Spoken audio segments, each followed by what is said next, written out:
Welcome to mister Yuva Tamil channel. நம்ம Tirupati பிளாகோட second condition தான் பார்க்க போகிறோம். பெருமாள் கோயிலுக்கு உள்ளே போகிறதுக்கு கடைசி என்ட்ரன்ஸ் இது தான். இதுக்கு மேலே நான் ஃபோன் யூஸ் பண்ண முடியாது. அது என்ட்ரன்ஸ் மட்டும் தான் இப்போ வீடியோ எடுத்துகிட்ருக்கேன். நானே எங்கள் அம்மாவும் நடந்து போய்ட்டுருக்கோம். அதுக்குள்ளே தான் வந்து மாங்காய் சாப்பிட்டுட்டு நடந்து போய்ட்டுருக்கோம். கடைசி பிளாக் உள்ளே போகிறதுக்கு முன்னாடி இதுதான்.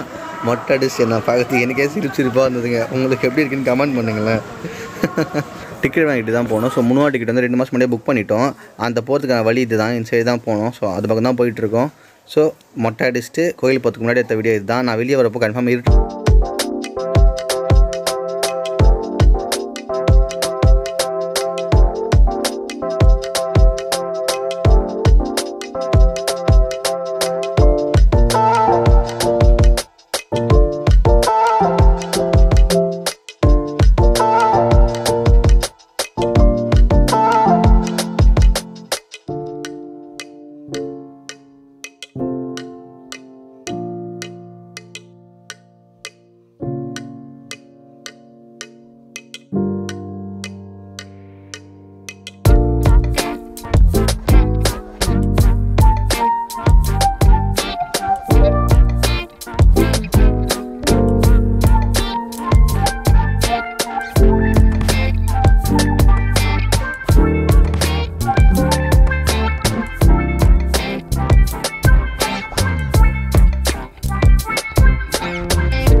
சாமி பார்க்கறதுக்கு 4 மணிக்காக உள்ளே போனோங்க.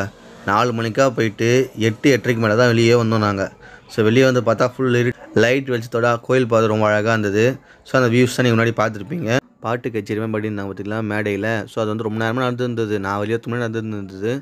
நைட்டு ஃபுல்லாக போயிட்டு இருந்ததுங்க. அது விடிய எப்படியும் ஒரு 50,000 பேர்கிட்ட மேலேயே உட்காந்துட்டு இருப்பாங்க. லாஸ்ட் என்ட்ரன்ஸில் வந்தீங்கன்னா கற்பூரம் ஏற்றுவாங்க. கற்பூரம் ஏற்றிட்டு சாமி கொண்டு போகிறவங்களும் இருக்காங்க. உள்ளே போய் பார்க்க முடியாது. ஏன்னா 3 மணி நேரத்துக்கு மேலே ஆகும். டிக்கெட் எடுத்தவங்களுக்கே 3 மணி நேரம் ஆகும். டிக்கெட் எடுக்கலாம் ரொம்ப நேரம் ஆகும். அது மாதிரி நிறைய கேட்டகரி இருக்குது சாமி பார்த்துட்டு வரவங்க எல்லாருமே. இப்போ நான் லட்டு வாங்குற கவுண்டர் வாங்க போகிறேன். லட்டு வாங்கிட்டு நான் அதுன்னு பார்த்துட்டு அதுக்கப்புறம் கண்டினியூ பண்ணுறேன் பிளாக. தரிசனம் பார்த்துட்டு வந்து செம்ம டயர்டாக இருக்குது. வா ஒரு 3 மணி நேரத்துக்கிட்ட நின்றுருப்போம் க்யூவில். வந்துட்டோம். நாள் கழிச்சு ஒரு 3 வருஷம் கழிச்சு பார்க்க சாமியை. செம்ம பெஜாராகிடுச்சு. எதுக்கு இந்த டோப்பான்னு பார்த்தா வச்சுக்கோங்களேன். மண்டே எனக்கே பார்க்க பிடிக்கல. ப்ரீவியஸ் வீடியோலே பார்த்துருப்பீங்க. எனக்கே ஒரு மாதிரி அன்கம்ஃபர்டபுளாக இருந்தது. அதனால நான் வீடியோவில் வந்து கேப் போட்டு தான் பேசுவேன். இப்போ நான் சாப்பிட போகிறேன் ஹோட்டலில். சாப்பிட்ற பிளாக் எடுத்துகிட்டு உடனே வந்து சாமி தரிசனத்தை பார்க்கறதுக்கு முன்னாடி குடோனில் போட்டேன். குடோனில் ஒரு 1/2 hour கிட்டே இருந்தோம். 1/2 hour நின்றுட்டு நடந்து அழிஞ்சோம். செம்ம கடுப்பாக இருந்துச்சு. அதெல்லாம் கொஞ்சம் பேட் எக்ஸ்பீரியன்ஸ் தான். ஆனால் தரிசனம் சாமிக்குள்ளே போய் பார்க்க போனோங்க.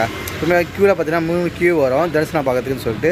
ஃபஸ்ட் 2 கியூவில் வந்து போக மாட்டோம். ஏன்னா சாந்தானு கூட அந்த டிரைவர் இருந்தால் பார்த்தீங்களா, அவன் எக்ஸ்பீரியன்ஸ்னால 3வது ரோட நின்று மச்சான் செமையாக நிறைய நமக்காக நின்று பார்த்துட்டு வரலாம் சாமின்னு சொல்லிட்டு அதில் வந்து கஷ்டப்பட்டு போயிட்டோம். நான் மாமா சாந்தான்னு சொல்லிட்டு சொந்தக்காரங்களாம் வந்து மாடி போயிட்டாங்க. வேறு ரோடில் மாட்டிட்டாங்க. போயிட்டோம் கஷ்டப்பட்டு. போனதுக்கப்புறமா உள்ளே போய் நின்றதுக்கப்புறமா ஃபஸ்ட் டைம் எங்களை தள்ளி விடாமல் நின்று பார்க்க விட்டாங்க. ஒரு 5 நிமிஷம் தரிசனம் பார்த்துருப்போம் சாமியை ரொம்ப தெளிவாக. இன்னும் கண்ணில் நிற்கிது சாமி தரிசனம். அப்படியே அலங்காரம் பண்ணி அலங்காரத்தில் சாமியாக அந்த அலங்காரம் பார்க்கறதுக்கு நான் போயிட்டுருக்கேன்னா மழை வர பெய்யுது சம்மந்தமே இல்லாமல். டீ சாப்பிட்றதுக்காக வந்தோம். இவன் வந்து சாப்பிட மாட்டேன்டா சாந்தா. அதனால் சரி டீ சாப்பிட்டு போயிடலான்னு இங்கே வந்தால் அதுக்குள்ளே மழை பெஞ்சிச்சு. ஜஸ்ட் ஒரு 5 நிமிட்ஸ் முன்னாடியே.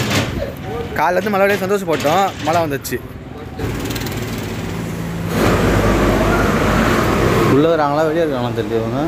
கடையில் தோசை வெரைட்டிஸ் நிறைய இருக்குது. போஸ்ட் மட்டும் தான் நாங்கள் இப்போ அங்கே தான் போயிட்டோம். எந்த இடத்துல முன்னாடி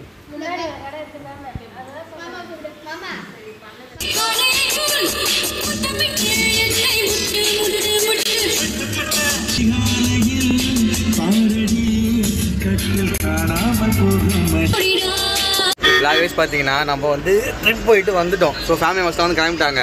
ஆனால் நேற்று அந்த சம்பவம் இருக்குது பார்த்தீங்களா, வந்து ஃபோன்லாம் ஆஃப் பண்ணிட்டு நாங்கள் கிளம்பிட்டோம்.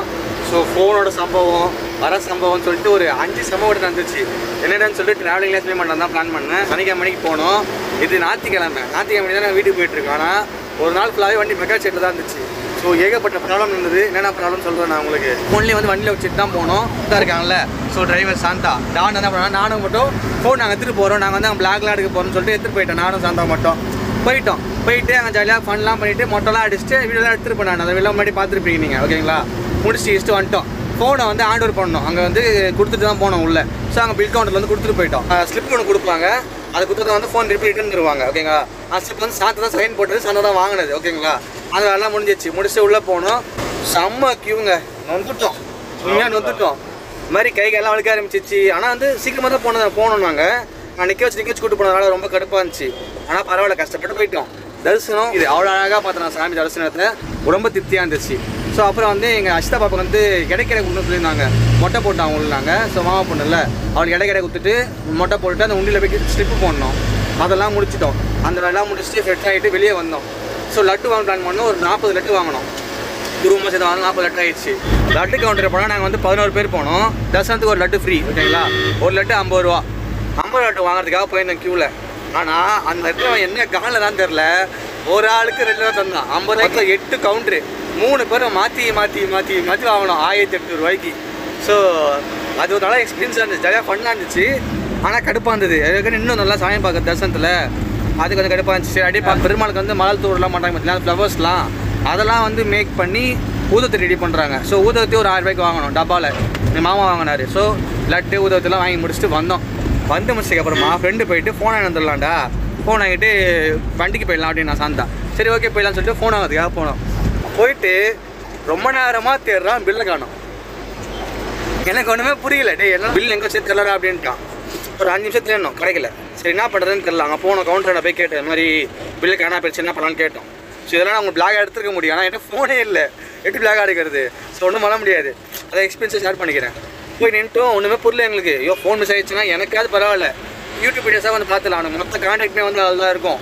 ஸோ அவன் கொஞ்சம் கடுப்பாயிட்டான், டே என்னடா அப்படி ஆயிடுச்சுன்னு சொல்லிட்டு. சரி போயிட்டு போய் விசாரிச்சோம். மொத்தம் அங்கே 7 கவுண்டர் இருக்குது. அதுக்கு லக்கேஜ் கலெக்ட் பண்ணுற கவுண்டர்னு சொல்லிட்டு நாங்கள் ஃபஸ்ட்டு 3rd கவுண்டர் போனோம். கேட்டோம், ஃபோன் தான் அடிச்சோம். என் ஃபோன் சுவிச் ஆஃப் பண்ணி வச்சிட்டேன். சாந்தா ஃபோன் மட்டும் தான் ஆனில் இருக்குது. அவன் ஃபோன் பண்ணால் இங்கே போகல. அவங்க 7th கவுண்டர் போய் சொல்கிறாங்க. 7th கவுண்டர் போய் நின்னா அங்கே 10 நிமிஷம், ஒரு கவுண்டரில் 10 நிமிஷம் நின்று தேடினாங்க எங்களுக்காக. சைன் போட சொன்னாங்க. சைன் போட்டு மேட்ச் ஆகுதான் பார்த்தாங்க. கடைசியாக 6வது கவுண்டரில் தான் ஃபோன் இருந்தது. ஃபோன் எடுத்துட்டோம். அப்போ தான் மனசே வந்துச்சு. அப்புறம் உள்ளே வர சொல்லி உங்கள் பேர், உங்கள் ஆதார் கார்டு எல்லாத்தையும் சொன்னானுங்க. பார்த்து பண்ணுங்கப்பா அப்படின்னு நானுங்க.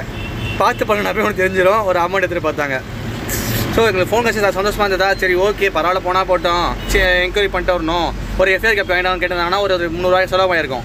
போயிட்டு நம்ம ப்ரூஃப் காமிச்சு எஃப்ஐஆர் காப்பி ரஃபாக வந்து காமிக்கணும். அதெல்லாம் தேவையான விஷயம். எதுக்கு நம்மளுக்கு முடிஞ்ச வரைக்கும் வாங்கி வந்துடும் சொல்லிட்டு அப்பயே கையில் காசு கொடுத்துட்டு வாங்கி வந்துட்டோம். அந்த சம்பவம்லாம் முடிஞ்சிட்டு மேலே திருப்பி சாப்பிடல. ஏன்னா 11 மணிக்கு மேலே கீழே இறங்க மாட்டான்னு சொல்லிட்டு சாப்பிடல. கீழே சாப்பிடலாம் முடிவு பண்ணிட்டோம் நாங்கள். அந்த ஹோட்டல் சம்பவத்தை நீங்கள் பார்த்துருப்பீங்க பிளாகில். ஸோ அங்கே வந்து என்ன ஆச்சுன்னா 1230 ரூபா பில்லு. நாங்கள் கார்டில் ஸ்வைப் பண்ணுறதுக்காக கார்டு கொடுத்துட்டோம். அந்த ஆள் கார்டு வந்து 12 ரூபா 50 பைசா ஸ்வைப் பண்ணியிருக்கான். எங்கள் கார்டில் வந்து காமி வந்து 12 ரூபா ஸ்வைப் பண்ணியிருக்கான். ஆனால் பில் வந்து 1300 ரூபா.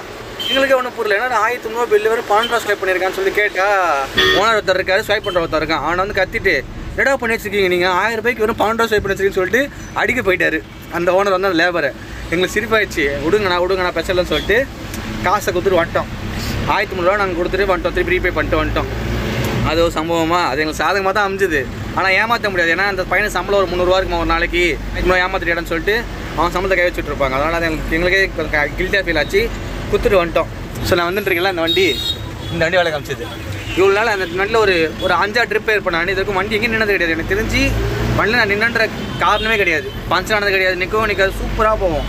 ரஜினிகாந்த் இருக்காதுல்ல, லக்ஷ்மின்னு சொல்லிட்டு ஒரு ஆரம்பி வண்டி எடுத்துக்கூடாது தெரியுமா, அந்த மாதிரி இவனுக்கு இந்த வண்டி லக்ஷ்மின்னு சொன்னால் போதும், அந்த வண்டி ஆட்டோமேட்டிக்காக ஓடும். பைபிளைக்கு செம்ம காண்டு, வண்டி ஆன் ஆகலை. அப்புறம் சரி மழை நம்ம மேலே நின்றுல ஹில் ஸ்டேஷன் வர பண்ணினால வந்து ஆன் ஆக நினச்சி விட்டுட்டான். கண்டுக்கல போயிட்டு வந்து வண்டி பஞ்சர் ஆகிடுச்சு. கரெக்டாக எந்த இடத்துல பஞ்சர் ஆச்சு வண்டி? ஸ்ரீராம் அந்த பிரிட்ஜில் வந்து நின்றுச்சு. கரெக்டாக பாதி ஏறிட்டு இறங்குறதுல நின்றுச்சு. ஓகேங்களா, எங்களுக்கு ஒன்றும் தெரியல. டக்குன்னு வண்டி எடுத்துச்சு டயர் அப்படின்னா இறங்கி ஒரு டயர் வச்சிருச்சு, பேக் டயர். ஓகேங்களா, போய் நின்று ஜாக்கியை வச்சு நான் எல்லாமே டூல்ஸ் வந்துட்டு வந்து ஜாக்கி வச்சு பண்ண ஆரம்பித்தோம். என்னென்னா ஸ்லாண்டிக்கெல்லாம் இருக்கும்ல பிரிட்ஜு, அதனால் வந்து ஏறல, ஜாக்கி வந்து ஏறல. 1 hour ஆச்சு.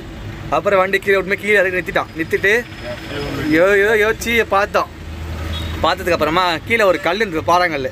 அதை எடுத்து அந்த இதில் ரிங் இருக்கும் கீழே வந்து, அந்த பேர் என்ன அது? சாக்காப் சார். பக்கத்தில் இன்னொன்று இருக்குமே பேரியர், அது க்ரௌனு. அந்த க்ரௌன் மேலே தான் வந்து பாறாங்களை நிற்க வச்சு இந்த ஜாக்கி வச்சு பண்ணி ஒரு 1 hour ஓடிச்சிங்க. ஹேரை வச்சு பண்ணோம். அவரை டயரை மாற்றிட்டான், நல்லபடியாக சக்ஸஸ்ஃபுல்லாக மாற்றியாச்சு. மாற்றினதுக்கு அப்புறமா வண்டி ஸ்டார்ட் ஆகலை. திருப்பதியில் பண்ணாமல் நீங்கள் பண்ணிச்சு வண்டி. ஸ்டார்ட் ஆகலை, எனக்கு ஒன்றுமே புரியல, என்னடா ஸ்டார்ட் ஆகலைன்னு சொல்லி வெறுப்பாயிட்டான். சரி ஒரு ஏதோ 10 நிமிஷம் ஓடிச்சு, அப்புறம் வண்டி ஸ்டார்ட் ஆகிடுச்சு நல்லபடியாக. வண்டி எத்தனை வீட்டில் சேர்த்து எல்லாரையுமே சேர்த்து முடிச்சிட்டோம். ஒரு பிடிக்காத்தால 4 மணிக்கு கிளம்பணும். நாங்கள் நைட் 4 மணிக்கு தான் வந்தோம், ஞாயிற்றுக்கிழமை நைட் தான் வந்தோம். ஸோ வண்டி தூங்கவே இல்லை, நாங்களாக தூங்கணும், வண்டியில் ஓட்டணும் போய் தூங்கவே இல்லை. வண்டி திருப்பி வந்து ஸ்டார்ட் ஆகலை போகிறதுக்கு. இன்றைக்கி அண்ணன்கிட்ட ஃபோன் பண்ணி கேட்குறான், அது பண்ணுறான் இது பண்ணுறான், ஒன்றும் எடுக்கல. அப்புறம் தான் ஸ்டார்ட் ஆகிட்டு லக்கேஜ் சீட் எடுத்துன்னு போயிட்டான். 3:30 மணி நினைக்கிறேன் டைம். இப்போ தான் வந்து அங்கேருந்து வரான். அது கூட அவன் ரெடி பண்ணிட்டு வரல, சப்போஸ் ஓட்டுறதுக்கு அம்மா ரெடி பண்ணிட்டு எடுத்துன்னு வந்துக்கிறான். ஸோ ஒரு வாரம் ரெடி ஆகிறதுக்கு மட்டுமே. இந்த சம்பவம்லாம் வந்து ஒரு நைட்டில் நடந்த சம்பவம், ஆரம்பித்து முடிவு வரைக்கும் ஃபுல் சம்பவமாக இருந்தது. நாங்கள் பண்ண பாவம்லாம் கழியுதா இல்லை நாங்கள் ஏதாவது பாவம் பண்ணிட்டோம் தெரியல. கோயிலுக்கு போயிட்டு செஞ்சுட்டாங்க எங்களை நல்லா. ஸோ சாப்பிட்டு முடிச்சுட்டு இந்த பேக்கில் நடந்த விஷயம் எல்லாத்தையும் நான் சொல்லிட்டேன். நான் போன விஷயம் எல்லாத்தையும் கூட ஷேர் பண்ணிட்டேன். இதெல்லாம் தான் நடந்தது. நான் சாப்பிட்டேன். சாந்தா வந்து நைட் டைம் சாப்பிடவே இல்லை, அப்புறம் ஸ்நாக்ஸு டீ மட்டும் தான் குடித்தான். டயர்டாக நான் சாப்பிட தூக்கம் வந்துடும் நான் சொல்லிட்டு சாப்பிடல. ஸோ இப்போலாம் சாப்பிட்டேன்னு ஒழுங்காக அவன் சாப்பாடு சாம்பார் தொக்கு முட்டை. நான் வந்து வெஜிடேரியன், நான் சாப்பிடல, நான் வந்து சாம்பார் தான் சாப்பிட்டேன். மச்சான் எடுத்து வாங்கினாப்புல. ஓகே ஃபைன் ஆகிடுச்சு. கிளம்பி வீட்டுக்கு போயிட்டுருக்கேன். இப்போ சேனப்பட்டில் 2 கிலோமீட்டர் போயிட்டுருக்கோம். ஸோ அதுக்குள்ளே இந்த பிளாக் எடுத்து முடிச்சிடலாம், பேசிக்கலாம் நினச்சி தான் எல்லாத்தையும் பேசிட்டேன். ஸோ வாழ்க்கை எப்படி இருக்குது பார்த்தீங்களா, நம்ம நினச்சி போகிறோம், நம்மளுக்கு தெரியாமல் நடந்துச்சு. இது இல்லாமல் ஒரு சின்ன விஷயம் என்னென்னா பார்த்தீங்கன்னா, அவன் டிரைவிங்கில் வந்து சூப்பராக பண்ணுவான், கஸ்டமர்ஸை முக்கியமாக வந்து பிடிச்சி வச்சுப்பான், யாரையுமே விட்டு கொடுக்க மாட்டான். கஸ்டமர்ஸ் நானாக இருந்தாலும் சரி, புதுசாக ஒருத்தன் வந்தாலும் சரி. என்ன ஆயிடுச்சுன்னா வண்டி சடான ப்ராப்ளம் ஆச்சுங்களே, அதனால் ஒரு கஸ்டமர்கிட்ட ட்ரிப் எடுத்து வச்சாங்க. ஞாயிற்றுக்கிழமை ட்ரிப் இருக்குது அவனுக்கு, அதனால் போக முடியல, ரொம்ப கஷ்டப்பட்டான். ட்ரிப் எடுத்தவங்க கோச்சிக்கிட்டாங்க. என்னப்பா அப்படி சொல்லிட்டேன் நீ இன்னும் ஒன்றை பற்றி இருந்துன்ற மாதிரி. என் மேலே தப்பு கிடையாது, வண்டி தான் ப்ராப்ளம் ஆகிடுச்சு. ஆனாலும் எவ்வளோ கோச்சு அதை இவனுக்கு கொஞ்சம் மனசு கஷ்டமாயிடுச்சு. நம்ம இப்படி பண்ண பண்ணிட்டோமேன்னு சொல்லிட்டு அதெல்லாம் யோசிக்கிறப்போ எனக்கு ஃபன்னாக இருந்துச்சு. ஏன்னா நமக்கு தெரியாது சேனல் கிடையாது, அதே சரி பண்ணி ஃபன்னாக இருந்துச்சு. இதில் பார்த்தோன்னா நைட்டு 3 மணிங்க, 3 மணி 4 மணிக்கெலாம் வந்து டிரைவருக்கு கிளம்பி ட்ரிப் எடுக்கிறதுக்காக கால் பண்ணான். எல்லா டிரைவரும் எடுத்தாங்க. எனக்கு ஒரு ஆச்சரியம், நம்மளாம் வந்து நைட்டில் ஃபோன் எடுக்கவே மாட்டோம். அப்போ தான் ஒரு டிரைவரோட ஜாபை பற்றி நான் தெரிஞ்சுக்கிட்டேன். மெக்கானிக் எடுத்து ஒரு 3 மணிக்கு பேசுகிறாரு, 2 மணிக்கு பேசுகிறாரு, 4 மணிக்கு பேசுகிறாங்க ஒரு டிரைவரு. செவல் எடுத்துக்கிறப்ப பரவாயில்லப்பான்ட்டு. ஸோ அப்போது டிரைவரிங் அந்த ட்ராவலிங் ஜாப் வந்து எவ்வளோ கஷ்டம்ன்றது அப்போ தான் தெரிஞ்சுது. ஒரு டிரைவராக வண்டியை கஷ்டப்பட்டு ஓட்டு வரவங்களுக்கு எவ்வளோ பெரிய ரிஸ்க் இருக்குன்றது இப்போ எனக்கு தெரிஞ்சுது. ஏன்னா ட்ரிப் போகிறதுன்னு ஜாலியாக பழம்பி வர ஃப்ரெண்ட்ஸ் கூட, ஆனால் ஓட்ட டிரைவரோட கஷ்டம் அப்போ தான் தெரிஞ்சுது. நம்ம அதுக்கு ஈக்குவலாக ஒன்றும் பண்ண முடியாது. ஸோ கொஞ்சமாவது டிரைவரை மதிப்போம், அதை மட்டும் நான் தெரிஞ்சுக்கிறேன், கற்றுக்கிட்டேன், அவ்வளோதான். ஓகேங்களா?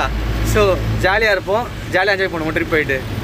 ஃப்ரெண்ட் நம்பர் டிஸ்கிரிப்ஷனில் போடுறேன், அடுத்த ட்ரிப் கூப்பிடுங்க, உங்களுக்கு மாதிரி ஏமாற்றிடுவான் வண்டி ட்ரிப் ஆச்சுன்னு சொல்லிட்டு. வீடியோலாம் பார்த்து என்ஜாய் பண்ணிப்பேன்னு நம்புகிறேன் நான். ஸோ நான் என்னோடய எக்ஸ்பீரியன்ஸ் நான் வந்துட்டு ஷேர் பண்ணிக்கிட்டேன். உங்களுக்கு பிடிச்சிக்கும் நம்புகிறேன். பிடிச்சிருந்தா லைக் பண்ணுங்கள் வீடியோவை, பிடிச்சா ஷேர் பண்ணுங்கள். ஸோ முக்கியமாக மிஸ்டர் யுவா தமிழ் சேனலுக்கு சப்ஸ்கிரைப் பண்ணிக்கோங்க. வேலை எடுக்க. சேஸ்.